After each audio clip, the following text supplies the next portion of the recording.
Beli margarin di Saudi Arabia. Cakep. Dicampur selasih, impor dari Kenya. Artinya. Selamat pagi Bapak Ibu hadirin yang berbahagia. Saya ucapkan terima kasih atas kehadirannya. Assalamualaikum warahmatullahi wabarakatuh. Waalaikumsalam warahmatullahi wabarakatuh. Shalom, Om Swastiastu, Namo Buddhaya, salam kebajikan. Pada kesempatan kali ini, izinkanlah saya untuk menyampaikan sedikit mengenai eksistensi lelang di Indonesia. Saya ingin bertanya kepada Bapak Ibu hadirin sekalian yang ada di sini. Sebelumnya, apakah ada yang sudah pernah terlibat dalam proses pelaksanaan lelang? Baik, terima kasih. Jadi sudah ada beberapa yang mungkin familiar dengan lelang dan ada juga yang mungkin belum mengetahui ya tentang lelang. Nah, jadi lelang ini merupakan suatu transaksi jual beli yang dilakukan dengan sistematika khusus. Melalui lelang, penjualan barang dilakukan secara terbuka untuk umum dengan penawaran harga yang secara tertulis atau lisan semakin meningkat atau menurun untuk mencapai harga tertinggi yang didahului dengan pengumuman lelang. Di Indonesia sendiri, lelang telah diundangkan pada tahun 1908. Pada saat itu Indonesia masih dikuasai oleh Belanda. Pada tahun tersebut, dasar hukum lelang ini disebut dengan Venue Reglement dan juga Venue Instructi. Peraturan ini masih berlaku sampai sekarang dan digunakan sebagai pedoman dalam penyelenggaraan lelang di Indonesia. Kemudian, siapakah pihak yang melaksanakan lelang? Jadi lelang ini dapat dilaksanakan oleh pemerintah maupun pihak swasta. Nah, penyelenggara lelang dari sisi pemerintah itu dilaksanakan oleh KPKNL atau Kantor Pelayanan Kekayaan Negara dan Lelang. Sedangkan dari pihak swasta dilaksanakan oleh Balai Lelang. Dari kedua penyelenggara tersebut terdapat perbedaan kewenangan dari lelang yang cukup signifikan, di mana Balai Lelang hanya diperbolehkan untuk melakukan lelang non eksekusi sukarela, sedangkan KPKNL dapat melaksanakan segala bentuk lelang. Setelah Indonesia merdeka, lelang sendiri telah berkembang menjadi penjualan barang-barang hasil putusan pengadilan atau yang disebut dengan lelang eksekusi. Kemudian sampai saat ini lelang sendiri terbagi menjadi 3 jenis, yaitu yang pertama adalah lelang eksekusi, kemudian lelang non eksekusi wajib, dan juga lelang non eksekusi sukarela. Nah, apa sih lelang non eksekusi sukarela ini? Jadi lelang non eksekusi sukarela merupakan lelang untuk melaksanakan penjualan barang milik perorangan, kelompok masyarakat, atau badan swasta, yang mana ini dilakukan secara sukarela oleh pemiliknya. Nah, perbedaannya dengan kewenangan lelang pada KPKNL, lelang pada KPKNL ini dapat dilakukan untuk lelang jenis lelang eksekusi wajib dan juga lelang non eksekusi wajib. Contohnya adalah untuk barang sitaan, kemudian lelang barang putusan pengadilan, atau lelang barang milik negara. Setelah sekitar 114 tahun berjalan, pelaksanaan lelang tetap ada sebagai salah satu instrumen jual beli di Indonesia. Demi menjaga eksistensinya selaras dengan kemajuan zaman, DJKN sendiri atau KPKNL telah mengembangkan e-auction sebagai bentuk fleksibilitas lelang di dunia modern. Nah, saat ini lelang telah bisa dilakukan secara daring atau online melalui platform lelang.go.id, yang mana ini bisa kita akses kapanpun dan dimanapun. Nah, hal ini dilakukan oleh DJKN agar pelaksanaan lelang mampu bersaing dengan jenis transaksi lain yang ada dan juga dapat memberikan pelayanan yang lebih optimal melalui kemudahan akses dan juga teknologi. Nah, namun sayangnya realita yang ada di masyarakat, mayoritas masyarakat itu cenderung lebih memilih e-commerce sebagai proses jual beli yang ideal. Nah, hal ini menjadi salah satu tantangan dalam keberadaan lelang itu sendiri. Adanya pandangan negatif masyarakat terhadap lelang yang beranggapan bahwa kegiatan lelang ini hanya dilakukan untuk jual beli aset-aset yang bermasalah saja. Kemudian juga ada anggapan bahwa dengan lelang ini akan berpotensi membawa masalah hukum di kemudian hari. Lalu ada juga faktor lain mengenai pengetahuan masyarakat yang masih terbatas.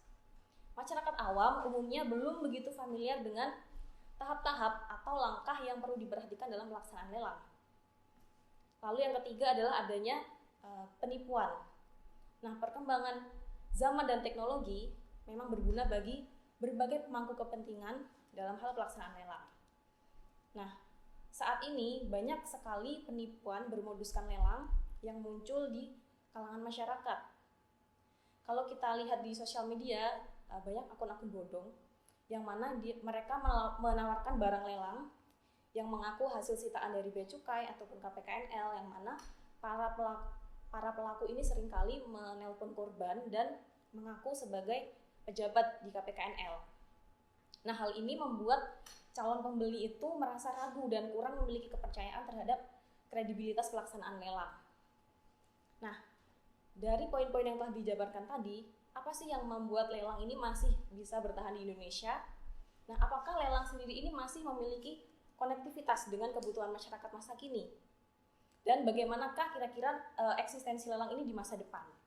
Nah, kalau dilihat dari sudut pandang kreditur, dalam hal ini adalah perbankan, dalam hal lelang eksekusi, untuk lelang eksekusi sendiri menjadi faktor yang penting dalam eksistensi dan keberlangsungan lelang di Indonesia. Nah, ketika debitur mengalami wan prestasi, kreditur dalam hal ini adalah perbankan sebagai pemegang hak tanggungan peringkat pertama diberikan kekuasaan oleh undang-undang untuk menjual objek hak tanggungan secara lelang melalui KPKNL. Nah, sebagai satu-satunya instansi yang berwenang dalam mengeksekusi objek hak tanggungan, peran KPKNL ini menjadi sangat vital dan penting bagi kreditur-kreditur di Indonesia, khususnya adalah perbankan. Peran lelang dalam eksekusi hak tanggungan telah diatur dalam undang-undang, dan selama tidak diatur sebaliknya, eksistensi lelang di masa depan dapat terus berlangsung. Kemudian dari sisi instansi pemerintah, secara khusus melalui lelang non eksekusi barang milik negara, aset-aset idle yang tidak digunakan ini dapat dilakukan pemanfaatan lelang atas menikmati barang atau yang disebut dengan lelang sewa. Hal ini tentu saja sejalan dengan program DJKN sebagai revenue center, sehingga peran lelang sangat strategis untuk pemerintah dan keberadaannya di masa depan akan dapat terus diperhitungkan. Kemudian dari sisi masyarakat, dalam hal lelang non eksekusi sukarela melalui lelang UMKM, ini dapat memberikan kesempatan bagi masyarakat untuk memperluas pasar produksinya melalui lelang UMKM. Dengan merambah ke berbagai sektor usaha, pelaksanaan lelang ini dapat menjadi pilar penting bagi perekonomian nasional di Indonesia. Selanjutnya, pelaksanaan lelang juga memberikan berbagai kemudahan dan keuntungan yang tidak diperoleh dari proses jual beli lainnya. Dari sisi penjual, pelaksanaan lelang memiliki kelebihan. Yang pertama itu adanya uang jaminan. Uang jaminan ini biasanya berada di kisaran 20% sampai dengan 50% dari perkiraan harga limit. Tujuannya adalah untuk menjamin keseriusan dari para peserta lelang. Kemudian yang kedua adalah kredibilitas dari pejabat lelang yang menyelenggarakan penjualan, memberikan informasi, dan memimpin pelaksanaan lelang sampai dengan terbit risalah lelang. Lalu dari sisi pembeli, pelaksanaan lelang ini secara positif menguntungkan dalam hal kepastian hukum, yang mana di tahap akhir pelaksanaannya, pembeli yang ditetapkan sebagai pemenang akan memperoleh risalah lelang sebagai akta yang otentik dan berkekuatan hukum. Nah, berdasarkan alasan-alasan tersebut tadi, eksistensi lelang di Indonesia akan dapat terus berjalan sedemikian rupa dan menjadi faktor penting bagi kelancaran tugas dan fungsi pemerintahan. Selain mendukung penegakan hukum di Indonesia, pelaksanaan lelang ini juga menjadi sarana transaksi jual beli barang antar subjek hukum dan menjadi misi yang strategis dalam meningkatkan perekonomian nasional. Nah, karena pelaksanaan lelang saat ini dapat dilaksanakan secara daring atau online melalui lelang.go.id, kita dapat mengaksesnya di mana saja, kapan saja, sehingga sudah tidak ada batasan lagi ketika kita ingin mengikuti lelang. Nah, untuk itu, mari kita lebih lanjut mengetahui bagaimana pelaksanaan lelang melalui laman lelang.go.id dan jangan ragu untuk mulai mengikuti lelang.